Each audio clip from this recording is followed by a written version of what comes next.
दोस्तों नमस्कार। बीते 72 घंटों के भीतर जो कुछ अफगानिस्तान में हो रहा है उसने अफगानिस्तान को 25 साल पुरानी परिस्थितियों में लाकर खड़ा कर दिया है।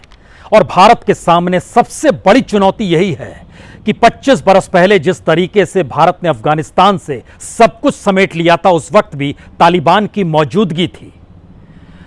तो क्या मौजूदा वक्त में भी भारत अफगानिस्तान से सब कुछ समेट ले, या फिर मौजूदा वक्त को वो मान्यता दे दे, या फिर एक बीच का रास्ता अपनाए और इंतजार करे कि अफगानिस्तान के घटनाक्रम किस तरीके से बदलते हैं, किस तरीके से वहां पर जातियों का संघर्ष होता है सत्ता के लिए।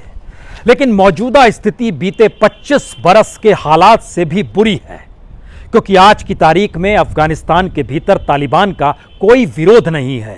कोई भी पॉलिटिकल ऑर्गेनाइजेशन तालिबान के विरोध में मौजूद नहीं है। राष्ट्रपति जिस तरीके से वहां से भाग गए, तकरीबन 3 लाख सेना जिस तरीके से बिना लड़े हुए हार मान गई, जिस तरीके से अमेरिकी फौज लौटी और अमेरिकी फौज के पास जो हथियार थे, आज की तारीख में तालिबान ने उस पर कब्जा कर लिया है और उसके पास हथियारों का जखीरा है। लेकिन सवाल भारत के लिए सिर्फ अफगानिस्तान के भीतर तालिबान की मौजूदगी भर का नहीं है। सबसे बड़ा सवाल यह है कि तालिबान के पीछे आईएसआई की मौजूदगी भारत ने आज से नहीं देखी है। 1999 में जब भारत का विमान अपहरण कर कंधार ले जाया गया था, उस वक्त भी भारत की तरफ से 3 नेगोशिएटर जो कंधार पहुंचे थे, उसमें एक मौजूदा वक्त के जो राष्ट्रीय सुरक्षा सलाहकार डोभाल साहब हैं, वह भी मौजूद थे। और उस वक्त उन्होंने बहुत साफ तौर पर कहा था कि जब वो वहां पर नेगोशिएशन के लिए पहुंचे तो उनके सामने आईएसआई के 2 अधिकारी खड़े थे। उसमें से एक अधिकारी लेफ्टिनेंट कर्नल के रैंक का था और दूसरा मेजर के रैंक का था, और दोनों पाकिस्तान में बड़े लंबे समय तक अपनी मौजूदगी का एहसास वहां के प्रशासन और वहां की सत्ता के साथ करीबी का करवा चुके थे। और उनकी मौजूदगी तालिबान के भीतर कंधार के साथ उस वक्त मौजूद थी, और मौजूदा वक्त में तो पूरी सत्ता ही तालिबान की हो चली है। तो क्या यह माना जाए कि आईएसआई की मौजूदगी तालिबान के भीतर पाकिस्तान को रणनीतिक तौर पर इतनी बड़ी जीत दिला चुकी है, जो आने वाले वक्त में भारत के लिए एक संकट का सबब है? क्योंकि जो भी किरदार तालिबान से जुड़े हुए अब सत्ता संभालने के लिए नजर आ रहे हैं, उनके कोई ना कोई ताल्लुकात किसी ना किसी रूप में पाकिस्तान के साथ रहे हैं। आईएसआई से उनकी निकटता रही है। सवाल सबसे बड़ा यह हो चला है कि बीते 20 बरस में भारत ने भी अफगानी फौज के बहुत सारे सैनिकों को ट्रेनिंग दी, अमेरिका ने भी ट्रेनिंग दी, लेकिन जैसे ही तालिबान आया, वो जिस तरीके से ढह के चीजें गिर गई, यह कोई समझ नहीं पाया क्या वाकई विरोध की कोई गुंजाइश नहीं थी। और जिस तरीके से कंधार और काबुल तक तालिबान पहुंचता चला गया और तमाम हथियारों को समेटते हुए चलता चला गया, वह सिर्फ एक हार भर है या उसके पीछे पाकिस्तान की अपनी कूटनीति, आईएसआई की अपनी समझ, उसकी बड़ी जीत है? हमें लगता है आज चंद पन्नों को खोलने की जरूरत है। आपके जहन में तुरंत यह सवाल होना चाहिए कि यह टकराव जो पाकिस्तान के साथ है, क्या आने वाले वक्त में बढ़ने वाला है? यकीनन बढ़ने वाला है, और उसकी कोई ऐसी गुंजाइश आपको नजर नहीं आएगी जिसमें आप कह पाएं या सोच पाएं कि वाकई पाकिस्तान अब भारत के लिए कहीं ज्यादा परेशानी का सबब पैदा नहीं करेगा, क्योंकि तालिबान उसके अनुसार चलेगा। तालिबान के अनुकूल की परिस्थितियां वो अफगानिस्तान में क्रिएट करेगा, और यह एक ऐसी परिस्थिति है जो समूचे साउथ एशिया में भारत के लिए एक मुश्किल वक्त है। और शायद इसीलिए जो सीसीएस की बैठक दिल्ली में लगातार बीते 48 घंटों से कई खेप में चली है, वह इन बातों को समझ रह पा रही है कि आने वाले वक्त में कितनी बड़ी मुश्किल हो सकती है। यह एक बड़ी चुनौती है। लेकिन हमने जब कहा पन्नों का जिक्र करें, तो 1999 में जिस आईएसआई की मौजूदगी में लेफ्टिनेंट कर्नल और मेजर की मौजूदगी थी कंधार में, उस वक्त जो अधिकारी यानी अजीत डोभाल जो मौजूद थे, उस समय वह होम मिनिस्ट्री में काम कर रहे थे। लेकिन आज की तारीख में वो राष्ट्रीय सुरक्षा सलाहकार हैं, और सीसीएस की बैठक में उनकी मौजूदगी इस बात का एहसास कराती है कि वो जानते हैं कि आईएसआई तालिबान के साथ कैसे रिश्ते रखता है, और आईएसआई आने वाले वक्त में अब पाकिस्तान के भीतर भी किस तरीके की सोच को डेवलप करेगा। सवाल है कि तालिबान को लेकर जो भी किरदार इस दौर में नजर आ रहे हैं, उन किरदारों पर अगर आप एक नज़र डालें तो सभी के ताल्लुकात कहीं ना कहीं पाकिस्तान से रहे हैं। हिब्बतुल्लाह अखुनजादा, ये इस्लाम धर्म के विद्वान, कंधार से आते हैं। तालिबान की दिशा बदलने में इनका हाथ माना जाता है। 80 के दशक में ये रूस की फौज के साथ भी दो दो हाथ कर चुके हैं और ये कमांडर उस वक्त हुआ करते थे जब रूसी फौज थी, लेकिन अब अमेरिकन फौज में भी ये विद्रोह की भूमिका में। और दरअसल इनकी ताकत बढ़ी क्योंकि तालिबान के जो पूर्व प्रमुख हुआ करते थे अख्तर मोहम्मद मंसूर, उनके ये डिप्टी थे और उनकी मौत के बाद मंसूर ने एक लिहाज से अपनी पूरी विरासत या वारिस इन्हीं को बना दिया। और यह अपने तौर पर इनकी पहली मुलाकात क्वेटा में आईएसआई और तालिबानियों के साथ हुई, जहां से इनकी स्थिति अच्छी होने लगी और आज की तारीख में वह सत्ता संभालने वाले लोगों में शुमार है जो तालिबान अफगानिस्तान में सत्ता संभालने वाली है। दूसरा नाम हर जहन में आता है मुल्ला अब्दुल गनी बरादर। ये दरअसल 1994 में तालिबान के गठन में जरूर मौजूद थे, लेकिन याद कीजिए 2010 में इनकी गिरफ्तारी कराची में हुई थी, जिसमें अमेरिका का दबाव था और पाकिस्तान को इनको गिरफ्तार करना पड़ा। लेकिन 3 बरस के भीतर 2013 में इनको पाकिस्तान ने छोड़ भी दिया। यह वहाँ के प्रधानमंत्री बन सकते हैं या राष्ट्रपति बन सकते हैं, जो नाम बार बार निकल कर आ रहा है, ताल्लुकात पाकिस्तान से ही है। तीसरा नाम मोहम्मद याकूब, 30 साल के हैं, तालिबान के सैन्य अभियानों में प्रमुख भूमिका निभाने वाले रहे हुए हैं और मंसूर की मौत के बाद इनको सुप्रीम कमांडर के तौर पर कुछ लोग लाना चाहते थे और इनकी पूरी ट्रेनिंग जो खास तौर से अफगानिस्तान और पाकिस्तान की सीमा सटी हुई है, यह भी एक महत्वपूर्ण है कि पश्तून जो हैं पाकिस्तान और अफगानिस्तान की सीमा तक को नहीं मानते। वो मानते हैं कि सब कुछ उनका अपना ही है और उसी लिहाज से उनकी आवाजाही रहती है। उसी इलाके में मोहम्मद याकूब की ट्रेनिंग हुई है। सिराजुद्दीन हक्कानी, ये 45 वर्ष के हैं, हक्कानी नेटवर्क के नेता हैं। पाकिस्तान अफगान सीमा पर तालिबान की जो फाइनेंशियल यानी वित्तीय और सैन्य जरूरतें होती हैं उसको पूरा करते रहे और उसको पूरा कराने में आईएसआई की एक बड़ी भूमिका रही है। और 5वां नाम है अब्दुल हाकिम का। सबसे महत्वपूर्ण यह है कि यह तो क्वेटा में एक मदरसा चलाते रहे हैं। अगर इस दौर को ये समझ पा रहे हैं तो फिर एक क्षण के लिए दोबारा लौट चलिए 1999 में और याद कीजिए किन 3 लोगों की रिहाई हुई थी 1999 में विमान अपहरण जब हुआ था। उस समय जो 3 नाम थे उसमें जैश ए मोहम्मद के मसूद अजहर थे। मसूद अजहर सीधे सीधे आज भी पाकिस्तान में हैं और बहावलपुर में इनका जन्म हुआ और एक लिहाज से यूनाइटेड नेशन ने जो लिस्ट इंटरनेशनल टेररिस्टों की जारी की उसमें इनका नाम है, लेकिन यह आज भी जैश ए मोहम्मद के तौर पर वहाँ की मौजूदगी, संगठन को चलाने वाले नेता के तौर पर पाकिस्तान में ही है। दूसरा नाम था मुश्ताक अहमद जरगर। ये कश्मीर के नौहट्टा में इनका जन्म हुआ है और याद कीजिए रूबिया सईद का अपहरण, उसमें भी इनका हाथ था, लेकिन इसके बाद ये वहाँ से निकलकर पाकिस्तान चले गए और एक लिहाज से कहें तो मुजफ्फराबाद में अभी भी इनकी रिहाइश है। तीसरा नाम है उमर शेख। जन्म लंदन में हुआ, लंदन स्कूल ऑफ इकोनॉमिक्स में पढ़ाई कर रहे थे, लेकिन इन्होंने कुछ विदेशी नागरिकों को अगवा किया था और याद कीजिए इस जो वॉल स्ट्रीट जर्नल है उसके जर्नलिस्ट हुआ करते थे डैनियल पर्ल, उनकी हत्या हुई। लेकिन जब इनको 2002 में इनको पर जब केस चल रहा था तो इनको मृत्यु दंड की सजा दी गई, लेकिन इस कोविड के काल में बड़े शांतिपूर्ण तरीके से 2020 में 2 अप्रैल को पाकिस्तान की अदालत ने इनके मृत्यु दंड के फैसले को ही पलट दिया। किरदारों को समझने की स्थिति में आइए कि तालिबान की मौजूदगी का मतलब आईएसआई की मौजूदगी तो नहीं है, आईएसआई की मौजूदगी का मतलब पाकिस्तान का वर्धस्त तो नहीं है, पाकिस्तान के वर्धस्त का मतलब अब चीन हाथों में हाथ डालकर अफगानिस्तान में इंटर करेगा, क्योंकि खुद चीन की नज़र अफगानिस्तान के खनिज पर है और वहाँ से वो अपनी व्यापार की जो एक लकीर सड़क के ज़रिए खींचना चाहता है उसमें उसकी पूरी नज़र है और उसकी दृष्टि में यह एक अनुकूल वक्त है। तो ये कहीं ना कहीं इस ग्राउंड जीरो के दायरे में पाकिस्तान आकर खड़ा हो जाता है। भारत के लिए यह भी मुश्किल सबब है, क्योंकि पाकिस्तान और भारत की सीमा के बीच में जो कश्मीर में आतंकवादियों की सप्लाई लगातार होती रही है, उसमें क्या वाकई कश्मीर के रेडिकलिज्म या कट्टरवाद को उभारने की दृष्टि से टेररिस्टों की आवाजाही शुरू होगी, यह भी एक सवाल है। अगला सवाल यह है कि जो 1990 से लेकर 2001 तक जिस दौर में तालिबान की मौजूदगी थी, उस वक्त दुनिया की आर्थिक स्थिति इतनी डामाडोल नहीं थी जो आज की तारीख में है। यानी आर्थिक तौर पर दुनिया कमजोर भी है और संघर्ष भी कर रही है और प्रतिस्पर्धा भी कर रही है, और संयोग से इस प्रतिस्पर्धा के दायरे में चीन और अमेरिका आमने सामने खड़े हैं। रशिया भी एक लिहाज से अफगानिस्तान में तालिबान का कोई बहुत विरोध नहीं कर रहा, और यहीं से सवाल खड़ा होता है कि यूनाइटेड नेशन को जिस रूप में बनाया गया था उसकी भूमिका भी कुछ रहेगी या नहीं रहेगी। ये एक अच्छी बात है कि बीते दिनों भारत सुरक्षा परिषद की अगुवाई कर रहा है 1 महीने के लिए, और उस 1 महीने की चर्चा में 2 बैठकें अफगानिस्तान पर हुई है।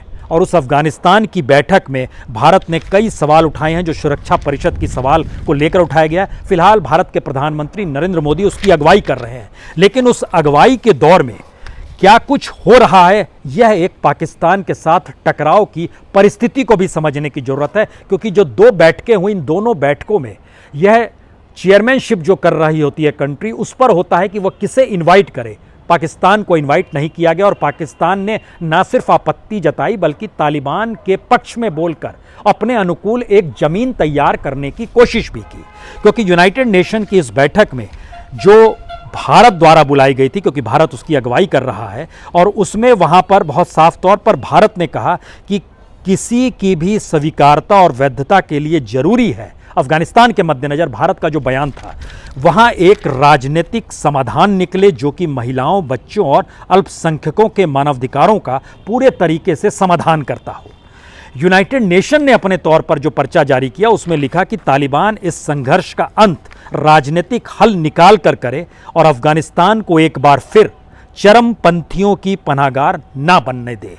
चीन ने अपने तौर पर इस बैठक में कहा, जो 2 बैठकें हुई, सदस्य देश मानवीय आपदा को रोकें, युद्ध की समाप्ति हर कोई चाहता है, लेकिन पाकिस्तान को शामिल ना होने देने पर चीन ने अफसोस इस यूनाइटेड नेशन की बैठक में जता दिया।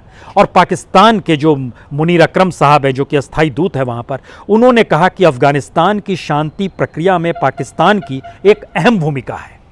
अगर भारत जानबूझकर हमें अफगानिस्तान के बारे में नहीं बोलने दे रहा है तो यह बेहद अफसोसजनक है। यह टकराव की एक ऐसी परिस्थिति है जो यूनाइटेड नेशन से शुरू हो रही है। दूसरी महत्वपूर्ण बात है कि यूनाइटेड नेशन की सुरक्षा परिषद क्या वाकई कोई बड़ा निर्णय ले सकती है।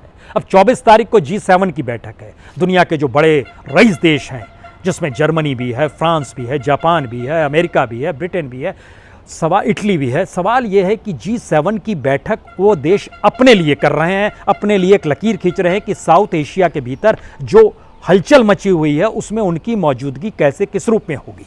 यूनाइटेड नेशन की भूमिका में सबसे बड़ी बात यह है कि 5 देशों के पास वीटो है और उस 5 देशों में 2 देश मौजूदा वक्त में तालिबान के साथ खड़े नजर आते हैं। उसमें एक चीन है और एक रशिया है।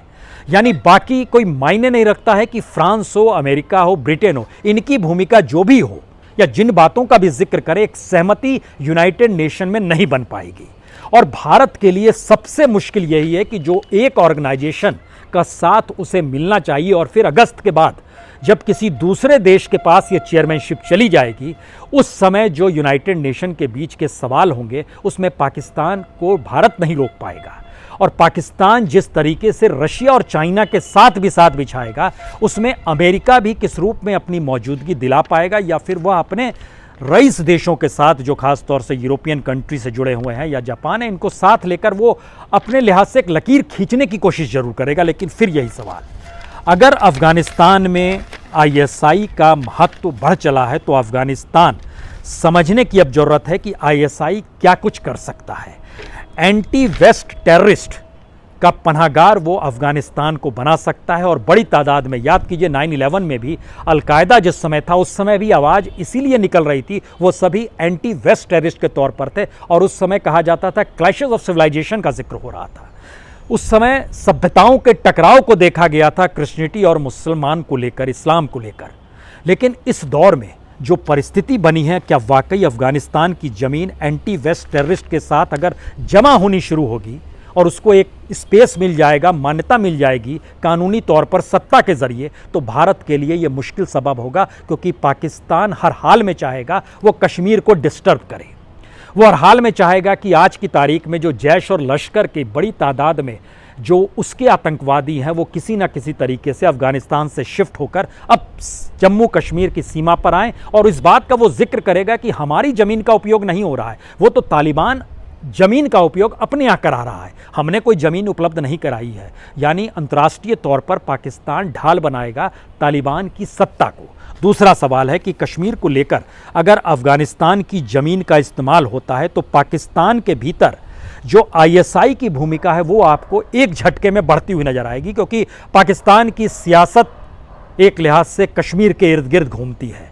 और उस सत्ता को मान्यता मिल ही जाती है जो कि कहीं ना कहीं डिस्टर्ब पैदा करने की स्थिति में सबसे ताकतवर हो, तो आईएसआई की भूमिका और आईएसआई की ताकत वहां की फौज और सत्ता से ज्यादा नजर आएगी तालिबान और अफगानिस्तान के मद्देनजर। चौथी चीज यह है कि क्या वाकई अभी तक माना जाता था इमरान खान फौज के सहारे चलते हैं, लेकिन अब आईएसआई की भूमिका बड़ी होगी तो इमरान को भी आईएसआई के हिसाब से ही चलना पड़ेगा। चौथा सवाल है कि जो तालिबान के विरोधी पॉलिटिकल फोर्स जब कोई नहीं है तो दुनिया के दूसरे देश किस फोर्स के पीछे जाकर खड़े हो जाएं, यह एक सवाल है। और शायद अमेरिकी राष्ट्रपति ने यही सवाल किया कि हम अफगानिस्तान में कुछ करें, उसके लिए वहां के लोगों को तो कुछ करना होगा। मतलब बहुत साफ था कि जिस तरीके से अशरफ गनी सब कुछ छोड़कर भाग गए, 3 लाख सेना ने एक लिहाज से समर्पण कर दिया, यह स्थिति कैसे आ गई। अब हम किसके पीछे खड़े हैं और हम खुद जाकर वहां की सत्ता तो संभाल नहीं सकते। और भारत के लिए भी यही मुश्किल सबब है। डिप्लोमेटिक तरीके से, कूटनीतिक तरीके से अगर भारत अफगानिस्तान में दखल देने की शुरुआत भी करता है और कर रहा होगा, लगातार करता रहा है, लेकिन इन सब के बीच कोई पॉलिटिकल फोर्स नहीं है। 2011 में और 10-11 में अमेरिका के साथ भारत ने समझौता किया था कि हम वहां पर पुनः निर्माण की परिस्थितियां पैदा करेंगे। अमेरिका ने कहा था पैसा लगाएंगे, वहां स्ट्रक्चर बनाएंगे, और नवनिर्माण की जो सोच थी उस दौर में वह एक बिजनेस मॉडल भी था जो अमेरिका के लिए था, भारत के लिए था, इकोनॉमी के लिहाज से।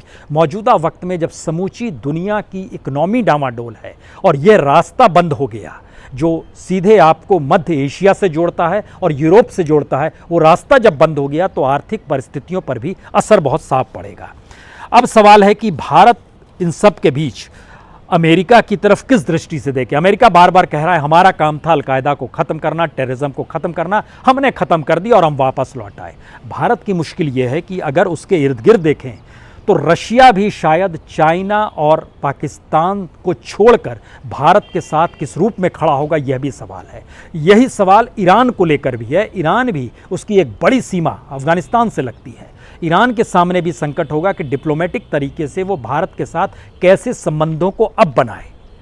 और भारत जिस पाइपलाइन का जिक्र कर रहा था वो तो एक लिहाज से अब अधर में चली गई, जो कि अफगानिस्तान से होकर आनी थी। सवाल कई हैं इन सब के बीच कि अफगान की नेशनल आर्मी में जो 3 लाख लोग थे वह अब क्या करेंगे। और अफगानिस्तान के भीतर में जो तालिबान है वो पश्तून अगुवाई करते हैं और पश्तूनों की तादाद 42% है।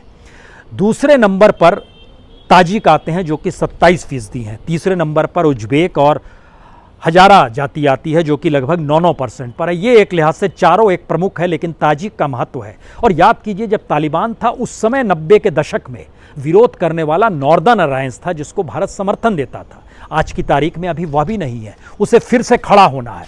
क्या अंतर्राष्ट्रीय तौर पर उसे उस रूप में मदद मिलेगी? क्या वाकई वो खड़ा हो पाएगा? और अगर इन सब के बीच सिर्फ और सिर्फ तालिबान की मौजूदगी रहती है, जिसका जिक्र हो रहा है कि मुल्ला अब्दुल गनी बरादर जो हैं वो अपने तौर पर अब इसको संभाल लेंगे, तो यह भी समझने की ज़रूरत है कि जब अमेरिका के साथ बातचीत हो रही थी कि किस तरीके से अमेरिकी फ़ौज की वापसी होगी, उसमें मुल्ला अब्दुल गनी बरादर की भी मौजूदगी थी और तालिबान के जो 4-5 किरदार हैं इनकी भी मौजूदगी उस बातचीत में थी, जो दोहा में ख़ास तौर से एक भूमिका बनाई गई, एक ज़मीन बनाई गई, उसमें इनकी मौजूदगी का एहसास हर किसी को था। भारत के सामने सबसे बड़ा संकट है कि 1999 में जिस तरीके से उसने तालिबान के साथ आईएसआई को देखा और अब मौजूदा वक्त में तालिबान की ही सत्ता हो गई और विपक्ष में कोई नहीं है, तो भारत की भूमिका कैसी होगी? भारत क्या वाकई ऐसी परिस्थिति में आ गया है जो एक तलवार की नोक पर चलने वाली स्थिति है, या ऐसी स्थिति में आ गया है जहां रस्सी तनी हुई है, उस रस्सी पर चलने के समान अब कूटनीति को संभालना है? और भारत के सामने जब रूस, सऊदी अरब और यूनाइटेड अरब अमीरात जो एक लिहाज से तालिबान के साथ हैं, तालिबान का विरोध नहीं कर पा रहे हैं, लेकिन अभी वह खुले तौर पर चीन और पाकिस्तान की तरह बोल भी नहीं रहे हैं। हर कोई इंतजार कर रहा है कि आने वाले वक्त में तालिबान में जैसे ही वहाँ के राष्ट्रपति जो भी बनते हैं उनकी सत्ता को मान्यता कौन कौन से देश देंगे। भारत भी इसका इंतजार कर रहा है, लेकिन इस कड़ी में जो 6 देश निकल कर आते हैं उसमें पाकिस्तान, चीन, रशिया, सऊदी अरब, यूएई, ये 5 देश खास तौर पर महत्वपूर्ण है। और उसके बाद तजाकिस्तान का हिस्सा आता है और ईरान की स्थिति आती है। ये 7 देशों की भूमिका अगर तालिबान से इस दौर में अपनी आर्थिक और राजनीतिक महत्वाकांक्षाओं को रखते हुए मान्यता देती है तो मतलब बहुत साफ है कि भारत के सामने बहुत बड़ी चुनौती है और इस चुनौती को कहीं ना कहीं किसी ना किसी रूप में जो मंच चाहिए वो अंतर्राष्ट्रीय तौर पर कोई मंच बच नहीं पा रहा है।